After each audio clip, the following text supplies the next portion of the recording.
Hello and welcome to this crochet tutorial, and today we'll be looking at the next modification of the basic linen stitch. Without further ado, let's dive right in. So we'll start with the chain or with your favorite method of starting your project, which could be a foundation single crochet, and we will chain number of stitches. So to chain, you will yarn over the hook and pull through the loop on the hook. Next one, yarn over the hook and pull through, yarn over, pull through, and you will continue until you have your desired number of chains or the multiple that you need for your project. Once you have your desired number of chain, we will work a row of single crochet. To single crochet, you will insert the hook into the second chain from a hook.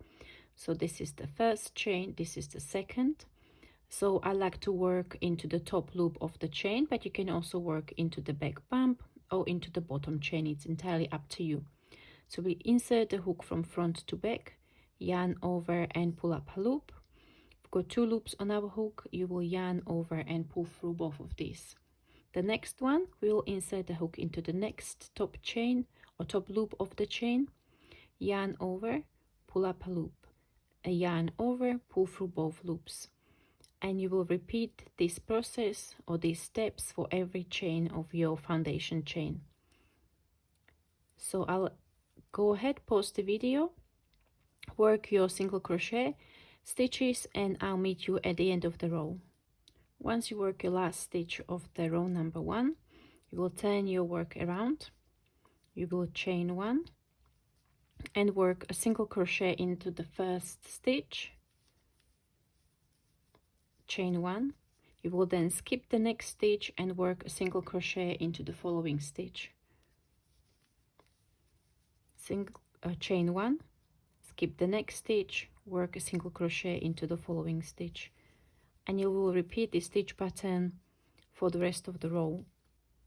For the next row, row number 3, we'll be repeating the stitch pattern that we've done on row number 2. So first we turn our work around, we chain 1, work a single crochet stitch into the first stitch. We will then chain 1 and work single crochet into the next single crochet stitch. So basically what we're going to be doing is we'll be aligning the single crochet stitches with the single crochet stitch and the chain spaces with the chain spaces in the row below. So you chain 1, skip the chain space, work single crochet into the next single crochet stitch, chain 1, skip the chain space, and so on, all the way across the row. For row number 4, we turn the work around, chain 1, work a single crochet in the first stitch, and now this is where the fun begins. So we are going to be now working the pulled stitches similarly to the video tutorial before. So you are going to work into the chain space 2 rows below. So not the chain space that we've just created in row number 3, but the one we've created in row number 2. So this is what I mean. You're going to go into the chain space, yarn over and pull up a loop. You want to make sure that you pull up the loop to sufficient height of that row. If you don't pull it up high up enough, then your work is going to be distorted. It's going to be narrower in the middle, taller on edges, and you will be having issues lying it flat. So we're going to yarn over and pull through both loops. Then you chain 1, skip the next single crochet and work a pulled single crochet into the chain space 2 rows below, like so.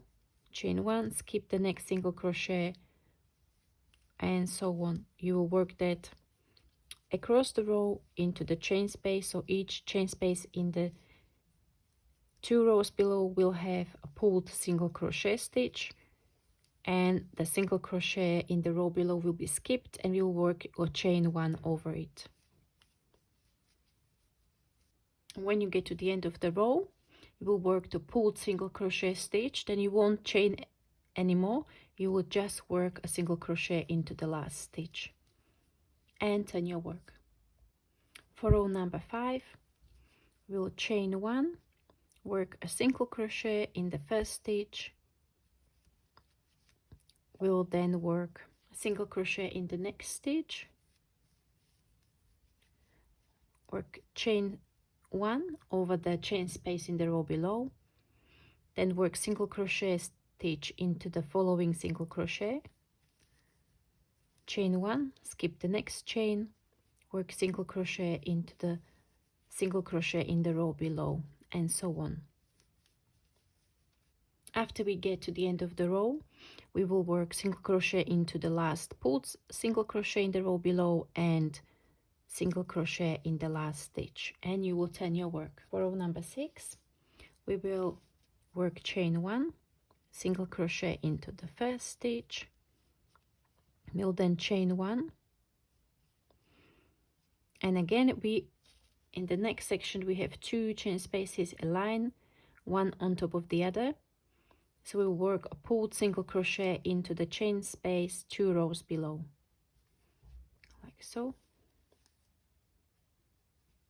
Chain 1 and find the next chain 2 space aligned, chain 1, find the next chain 2 space aligned and work single crochet in there, chain 1, and so on. Once we get to the end of the row, we will still have 2 single crochet stitches next to each other, so we will work chain 1 and then single crochet into the last stitch and turn your work. After this, you will repeat rows 3 to row 6 for the length of your project. And once you mark a few more repeats of the basic stitch pattern, you will get this beautiful texture. Again, this is something different to what we looked at yesterday or in the last video tutorial, or the very basic linen stitch that we've done in the introductory video on linen stitch. Okay, thank you very much for watching. I hope you enjoyed today's tutorial, you've learned something new or something you haven't seen before. And as always, please subscribe, share the video with your friends and comment in the box below. Have you used this stitch before? Have you known about it? And I think it's great stitch for blankets, so I'm definitely going to be incorporating these stitch patterns in my next blanket patterns. So I'll see you in the next video. Bye bye.